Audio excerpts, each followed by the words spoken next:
ದೇವಸ್ಥಾನದ ಜಾಗದಲ್ಲಿ ಚರ್ಚ್ ನಿರ್ಮಾಣ, ಕಾಂಗ್ರೆಸ್ ಆಡಳಿತದಲ್ಲಿ ಹಿಂದೂಗಳ ಮೇಲೆ ಸವಾರಿ. ರಾಜ್ಯದಲ್ಲಿ ಮತ್ತೆ ಹಿಂದೂ ಸಮಾಜದ ನಂಬಿಕೆಯ ಮೇಲೆ ದಾಳಿಯಾಗಿದೆ.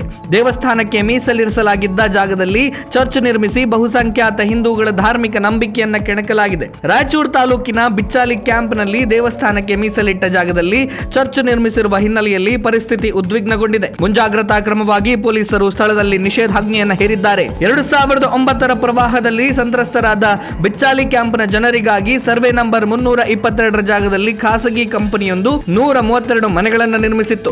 ಇದರ ಪಕ್ಕದ ಜಾಗವನ್ನ ಗಾರ್ಡನ್ ಹಾಗೂ ದೇವಾಲಯ ನಿರ್ಮಾಣಕ್ಕಾಗಿ ಸರ್ಕಾರ ಮೀಸಲಿಟ್ಟಿತ್ತು. ಆದರೆ ಗ್ರಾಮಸ್ಥರ ವಿರೋಧದ ನಡುವೆಯೂ ಈ ಜಾಗದಲ್ಲಿ 2024ರಲ್ಲಿ ಚರ್ಚ್ ನಿರ್ಮಿಸಲಾಗಿದೆ ಎನ್ನುವ ಆರೋಪ ಕೇಳಿ ಬಂದಿದೆ. ದೇವಸ್ಥಾನದ ಜಾಗದಲ್ಲಿ ಹಿಂದೂಗಳು ಪ್ರತಿಷ್ಠಾಪಿಸಿದ್ದ ಆಂಜನೇಯನ ಮೂರ್ತಿಯ ಬಳಿ ಅಮಾವಾಸ್ಯೆಯ ಹಿನ್ನೆಲೆ ಪೂಜೆ ಹಾಗೂ ಅನ್ನದಾನ ನಡೆಸಲು ಕೆಲಸ ಕಾರ್ಯಗಳು ನಡೀತಾ ಇದ್ದಾಗ ಚರ್ಚ್ ಕಡೆಯ ವ್ಯಕ್ತಿಗಳು ಪ್ರತಿಷ್ಠಾಪಿಸಲಾಗಿದ್ದ ಆಂಜನೇಯನ ಮೂರ್ತಿಯನ್ನು ತೆರವುಗೊಳಿಸಲು ಯತ್ನಿಸಿದ್ದಾರೆ ಎನ್ನಲಾಗಿದೆ. ಈ ವೇಳೆ ಎರಡು ಗುಂಪುಗಳ ನಡುವೆ ಜಗಳ ನಡೆದು ಜಗಳ ವಿಕೋಪಕ್ಕೆ ತಿರುಗಿ ಹೊಡೆದಾಟ ನಡೆದಿದೆ.